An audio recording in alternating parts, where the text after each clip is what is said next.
എന്താണിത്? നമ്മുടെ രാജ്യത്ത് വന്ന് നമ്മളെ പട്ടിയെന്ന് വിളിക്കാൻ ആർക്കാണ് ധൈര്യം? ഞാൻ വിക്രമനാണ് പ്രഭു. എന്നെ പട്ടികളെ ആക്രമിക്കാൻ വന്നപ്പോൾ പട്ടികളെ ഓടിച്ചതാണ്. എനിക്ക് എത്രയും വേഗം ഒരു സംഗതി ഉണർത്തിക്കാനുണ്ട്. അങ്ങ് പെട്ടെന്ന് എഴുന്നള്ളിയാലും. പറഞ്ഞു വിട്ടാ നിൽക്കാനാണോ? അത് ശരി, നീ അവിടെ നിൽക്കട്ടാ. ഞാനിതാ എഴുന്നള്ളുന്നു. നിനക്കുള്ളത് ഞാനേ വന്നിട്ട് തരാം.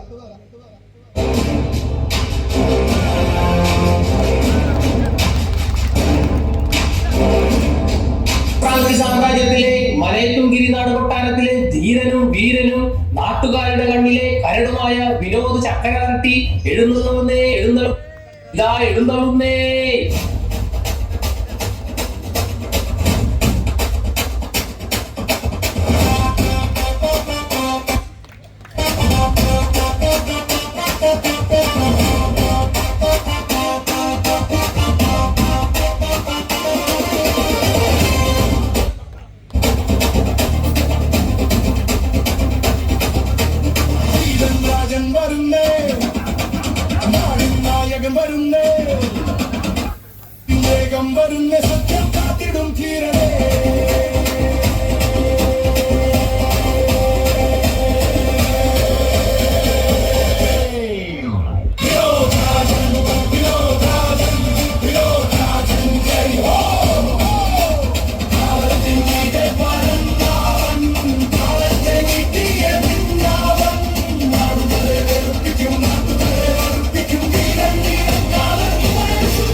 ഇതെന്ത് കുന്തം? കുന്തം കാണുന്നില്ല പ്രഭു. കുന്തം കാണുന്ന പുറത്തേക്ക് പോയി തപ്പടാ. ഇടപടാ, നിന്നോട് 1000 വട്ടം പറഞ്ഞിട്ടുണ്ട് എന്റെ പേര് വിനോദ് ചക്രവർത്തി എന്നാണ്. മഹാരാജാവേ, നീ ഒന്നും പറയണ്ട. നിനക്കുള്ള ശിക്ഷ ഞാൻ ഇപ്പോൾ തന്നെ കൽപ്പിക്കുന്നു. രാജാവേ, രാജ്യത്തിന്റെ കിഴക്ക് ഭാഗത്തുള്ള കടവാരത്ത് 18ാം വട്ട തെങ്ങിൽ നിന്നും ഈർക്കിലിട്ട് 10,000 വട്ടം നാക്ക് വടിച്ച് താളിയോലെ 1,00,000 പ്രാവശ്യം ചക്രവർത്തിന്ന് എഴുതി കാണിച്ചിട്ട് കൊട്ടാരത്തിൽ കയറിയാൽ മതി. മഹാരാജൻ ഒരു വട്ടം കൂടി. ചപ്രാങ്കുടി സാമ്രാജ്യത്തിലെ മലയത്തുഗിരി കൊട്ടാര മഹാവീരനും നാട്ടുകാരുടെ കണ്ണിലുണ്ണിയുമായ വിനോദ് ചക്രവർത്തി എഴുന്നള്ളുന്നേ, എഴുന്നള്ളുന്നേ, ഇതാ എഴുന്നള്ളുന്നേ. ഈ പ്രാവശ്യം കൂടി നാം എന്നോട് ക്ഷമിച്ചിരിക്കുന്നു.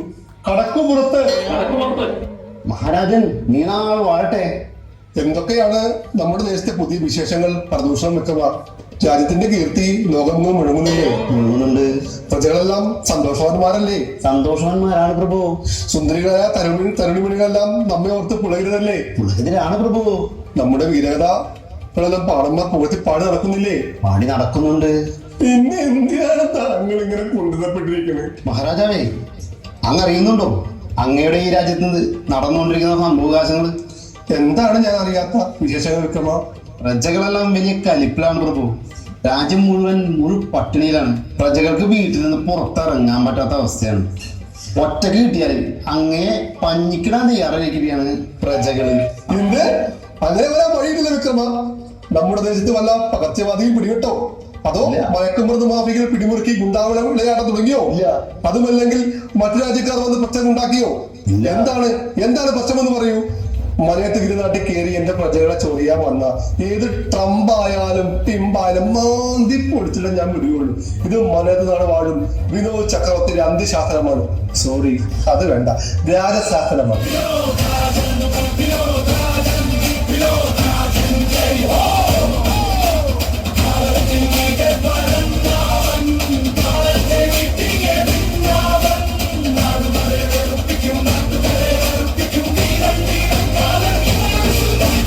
പ്രഭു, അങ്ങിവിടെ ബാക്ക്ഗ്രൗണ്ട് മ്യൂസിക് ഇട്ട് നിന്നോ? പ്രജകൾ വന്ന് നമ്മളെ സൽക്കരിക്കും. ഇതൊന്നുമല്ല പ്രഭു പ്രശ്നം. പിന്നെ എന്താണ് പ്രദൂഷണം വെക്കണം? തെരുവ് നായ്ക്കളാണ് പ്രഭു പ്രശ്നം. അവരെ കൊണ്ട് പ്രജകൾക്ക് വീട്ടിൽ നിന്നും പുറത്തിറങ്ങാൻ പറ്റാത്ത അവസ്ഥയാണ്. ആർക്കും പണിക്ക് പോകാൻ പറ്റാത്ത അവസ്ഥ. വിറക് വെട്ടാൻ പോകാൻ പറ്റാതെ വീട്ടമ്മമാരെല്ലാം വീട്ടിനുള്ളിൽ റീൽസ് കാണുകയാണ് പ്രഭു. അതെന്താ? ഗ്യാസ് കിട്ടാനില്ലല്ലോ. പുറത്ത് തുണിയിലൊക്കെ ഇട്ടാൽ നായ്ക്കൾ അതും കടിച്ചുകൊണ്ട് നാട് മുഴുവൻ ചുറ്റും. അതിനാൽ ഉണങ്ങാത്ത ഡ്രസ്സുകളാണ് ഇപ്പൊ പ്രജകളെ കാണിയുന്നത്. ഇതിനൊരു പരിഹാരമാണ് പ്രഭു. കഷ്ടം തന്നെ. നമ്മുടെ രാജ്യത്ത് ഇങ്ങനെയൊരു അവസ്ഥ ആദ്യമായിട്ടാണ്.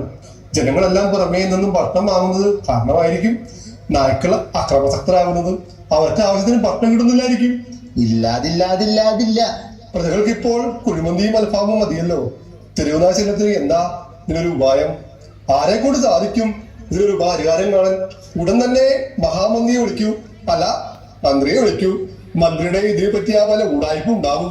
ഉടൻ തന്നെ പരിഹാരം വേണം. മഹാരാജാവ് വാഴട്ടെ. മഹാമന്ത്രി അല്ലേ? അല്ല മന്ത്രി. എന്ത് പറ്റി? വസ്ത്രങ്ങളെല്ലാം ഇരിക്കുന്നല്ലോ. ഒരു പാദത്തിൽ മാത്രം പാതകമില്ല. പുതിയ സ്റ്റൈൽ വല്ലതുമാണോ? നാം അറിയാത്തൊരു വേഷം. ഇല്ല പ്രഭു, വരുന്ന വഴി തെരുവുനായ ആക്രമിച്ചു. ഭാഗ്യം കൊണ്ട് ജീവൻ തിരിച്ചു കിട്ടി. ഉണക്കാനിട്ടിരുന്ന അടിവസ്ത്രം വരെ കടിച്ചോണ്ട് പോയി. നശിച്ച നായിന്റെ മക്കൾ. എന്നിട്ടാണ് അതിരാതെയാണോ മന്ത്രി പൊങ്കര വന്നിരിക്കുന്നത്? അത് പിന്നെ ഇല്ല പ്രഭു. വരുന്ന വഴി രാജകൊട്ടാരത്തിന്റെ പിന്നാമ്പറത്ത് അലക്കിയിട്ടിരുന്ന ഒരെണ്ണം ഞാൻ എടുത്തു.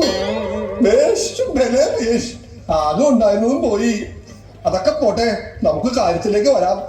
തിരുവിതാശല്യം മൂലം രാജ്യം തന്നെ എനിക്ക് തട്ടമാകുമോ എന്നാണ് എന്റെ ഭയം.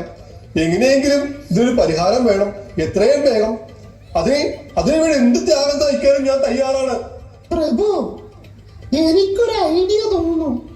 എന്റെ അറിവിൽ ഇവരുടെയൊക്കെ നേതാവ് ജാങ്കോ എന്നൊരു നായാണ്. നമുക്ക് അവനെ വകവരുത്തണം. അതോടെ നായ്ക്കളുടെ ശക്തി ക്ഷയിക്കും. അതിനുശേഷം ഇവരെയെല്ലാം നമ്മുടെ സൈന്യത്തെ ഉപയോഗിച്ച് എല്ലാ നായ്ക്കളെയും വധിക്കാം. എങ്ങനെയുണ്ട് ഐഡിയ? കൊള്ളാം.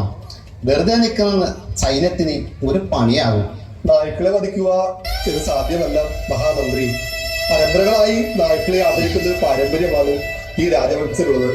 മേനകാമ അത് ഒരിക്കലും സമ്മതിക്കില്ല. മേനകാന്തി എന്നാ തെല്ലപ്പി അറിയപ്പെടുന്ന എന്റെ വല്യമ്മ. കാലങ്ങൾക്ക് മുമ്പ് നമ്മുടെ രാജ്യത്ത് ടിപ്പു സുൽത്താന്റെ ആക്രമണം ഉണ്ടായപ്പോൾ ഏറ്റവും ഉയരം കൂടിയ തെങ്ങിന്റെ മുകളിൽ നിന്ന് സൈന്യത്തിന് നിർദ്ദേശം നൽകി എന്റെ ധീരനായ മുത്തച്ഛൻ. യുദ്ധം കഴിഞ്ഞറിയാതെ തെങ്ങിൽ നിന്ന് ഉറങ്ങിപ്പോയി. അവൻ വീരമ്പൊയിൽ വീണ മുത്തച്ഛൻ നായ്ക്കൂട്ടങ്ങളാണ് പച്ചയോലയിൽ കിടത്തി കരക്കിടിപ്പിച്ച് ജീവൻ രക്ഷിച്ചത്. അതിനുശേഷം രാജ്യത്ത് പട്ടിക്കൂട്ടങ്ങളെ ഉപദ്രവിക്കരുത് എന്ന് ഒരു ദൈവമുണ്ട് മഹാമന്ത്രി. പ്രഭു, എന്നിട്ട് എങ്ങനെയാണ് ആ ധീരനായ മുത്തച്ഛൻ ദിവംഗതനായത്?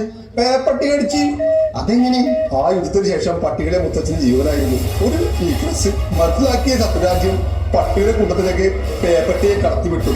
എങ്കിലും അവസാന ശ്വാസം വരെ പൊരുതിയ മുത്തച്ഛൻ ആ പേപ്പട്ടിയെ കൊന്നിട്ടേ മരിച്ചുള്ളൂ. നല്ല ഭരണം മഹാരാജാവേ. എങ്കിലും മേനകാമ നായ്ക്കളെ ഉപദ്രവിക്കാൻ ഒരിക്കലും കൂടി നിൽക്കുകയില്ല. അവർ നായ്ക്കളെ ഇപ്പോഴും രാജ്യത്തിന്റെ സൈനികരാണ് കാണുന്നത്. മറ്റെന്തെങ്കിലും പോംവഴി കാണൂ മഹാമന്ത്രി. എങ്കിൽ ഞാനൊന്ന് ഗൂഗിൾ സെർച്ച് ചാറ്റ്ജിപിടിയുമായി ഒന്ന് സംസാരിക്കട്ടെ. കുറച്ച് സമയം വേണം. ആകെ 20 മിനിറ്റ് സമയമുള്ളൂ. ആര്യമായും താങ്കൾ ചർച്ച നടത്തിക്കോളൂ. തങ്കച്ചനായോ ചാറ്റ് GTP ആയോ അധികം സമയം തരാനൊന്നും പറ്റില്ല. പെട്ടെന്ന് വേണം, അല്ലെങ്കിൽ മഹാമന്ത്രിയുടെ സമയം തീരും. ഇത് വിനോദ് ചക്രവർത്തിയുടെ വാക്കാണ്. എന്റെ വാക്കാണ് എന്റെ സത്യം. സത്യമാണ് എന്റെ വാക്ക്.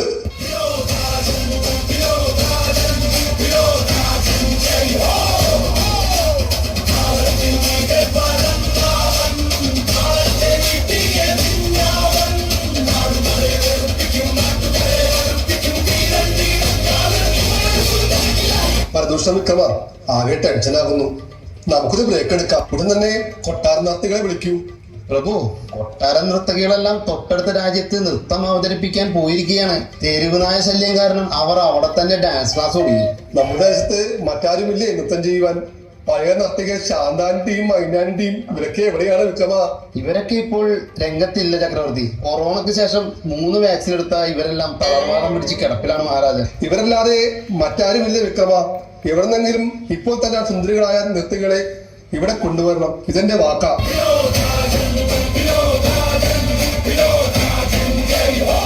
അരുത് മഹാരാജൻ, അരുത്.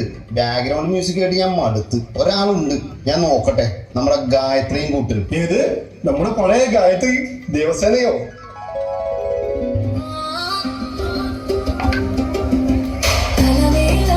പരികിടമേളം തകതിനി തകതിനി മേളം കളമേള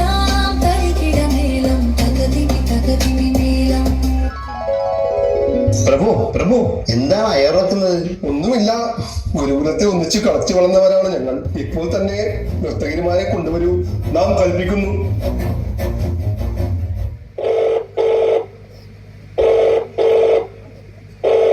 ഹലോ, ഗായത്രി ദേവി അല്ലേ? ഞാൻ രാജകൊട്ടാരത്തിൽ നിന്നും വിക്രമനാണ്. ഉടൻ തന്നെ കൊട്ടാരത്തിൽ നൃത്തം സെറ്റാക്കണം. വേണ്ട സാമഗ്രികളുമായിട്ട് വേഗം വാ. വിക്രമപത്യ, അദ്ദേഹത്തോട് ക്ഷമിച്ചാലും ഞാനിപ്പോൾ നൃത്തം അവതരിപ്പിക്കാറില്ല. മംഗലശ്ശേരി നീലകണ്ഠൻ അപമാനിച്ചതിന് ശേഷം ഞാൻ ചിലങ്ക അണിഞ്ഞിട്ടേയില്ല. ഗായത്രി ഒന്നും പറയണ്ട, ഇത് മഹാരാജാവിന്റെ കൽപ്പനയാണ്. നീലകണ്ഠന്റെ കാര്യം രാജാവ് നോക്കിക്കോളൂ. ഉടൻ തന്നെ തോഴിമാരൊത്ത് ഇങ്ങോട്ട് എത്തുക.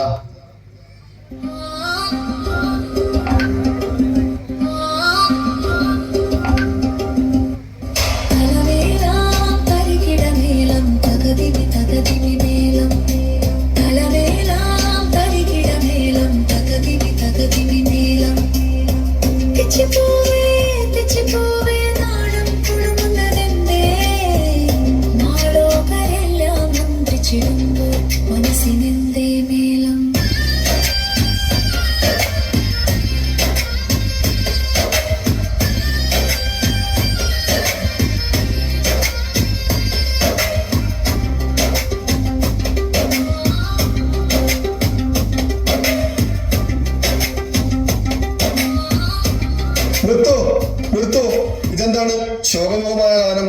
ഒരു അടിപൊളി നൃത്തം മറക്കട്ടെ.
ഓ മഹാമന്ത്രി, അങ്ങ് എത്തിയോ?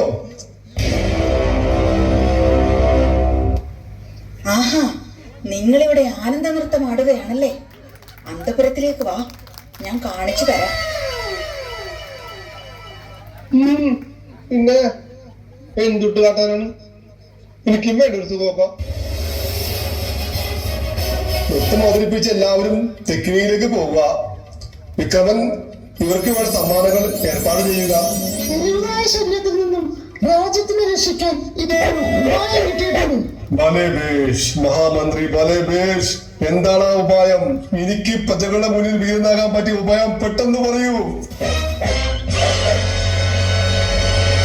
പ്രഭു, പ്രഭു, രാജ്ഞിയുടെ ചന്തിയിൽ പട്ടി കടിച്ചു പ്രഭു. എന്താണ് കേൾക്കുന്നത്? കുലദൈവങ്ങളെ, എങ്കിൽ എനിക്ക് സ്വസ്ഥമായി പള്ളി ഉറങ്ങാൻ പറ്റില്ലല്ലോ. അതെന്താണ് പ്രഭു? രാജ്ഞിയുടെ ചന്തിയിലാണ് അങ്ങ് പള്ളി ഉറങ്ങുന്നത്. നിർത്തു, അസഭ്യം പറഞ്ഞാൽ നാവ് ഞാൻ പിഴുതെടുക്കും. പറഞ്ഞു വിക്രമ, ഞാൻ അതല്ല ഉദ്ദേശിച്ചത്. ഇന്ന് രാത്രി മുഴുവൻ എന്റെ ചെവിയിൽ പരാതികൾ പെരുമഴക്കാലമായിരിക്കും. മഹാമന്ത്രി ഉടൻ തന്നെ പരിഹാരം നിർദ്ദേശിക്കുക, അല്ലെങ്കിൽ മന്ത്രിയുടെ സമയം തീർന്നിരിക്കും. ശരി പ്രഭു, ഞാൻ ആ ഉപായം പറയാം. നമ്മുടെ നാട്ടിലെ നായ്ക്കളെയെല്ലാം കടവാരം ദ്വീപിലേക്ക് നാടുകടത്താം. അവിടെ അവർക്ക് വേണ്ട ഭോജനം അടക്കമുള്ള സാഹചര്യങ്ങളും ഏർപ്പാട് ചെയ്യാം. അവിടെ ഒരു ആരാധനാലയം പറയാം. എല്ലാ രാജ്യത്തു നിന്നും അവിടേക്ക് തീർത്ഥാടനവും ഏർപ്പാട് ചെയ്യും. തീർത്ഥാടകർക്ക് വഴിപാടായി നായ്ക്കൾക്ക് ഭക്ഷണവും നൽകാം. അതിൽ നിന്നും മികച്ച നായ്ക്കളെ പരിശീലനം നൽകി സൈന്യത്തിന്റെ ഭാഗമാക്കി മാറ്റുകയും ചെയ്യാം. എങ്ങനെയുണ്ട്? പുരിയല്ലേ? മന്ത്രിയുടെ സമയം കഴിഞ്ഞു, തല പോയത് തന്നെ. ആരെവിടെ?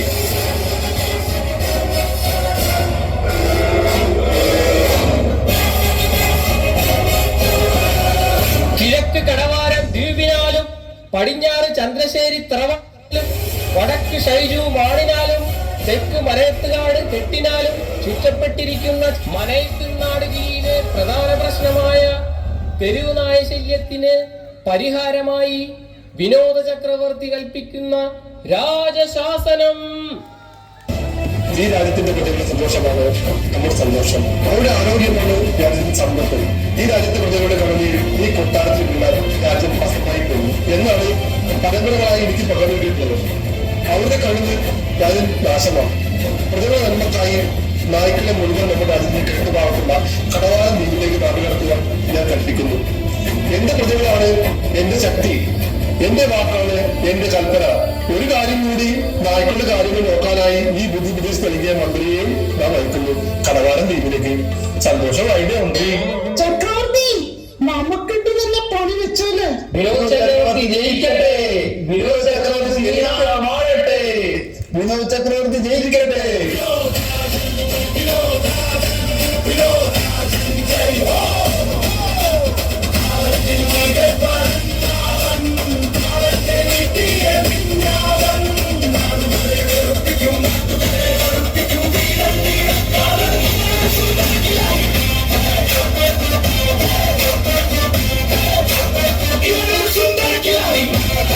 അയ്യോ അയ്യോ, രക്ഷിക്കണേ രക്ഷിക്കണേ, മഹാരാജാവേ, കൊട്ടാരത്തിൽ പാമ്പ്, കൊട്ടാരത്തിൽ പാമ്പ്.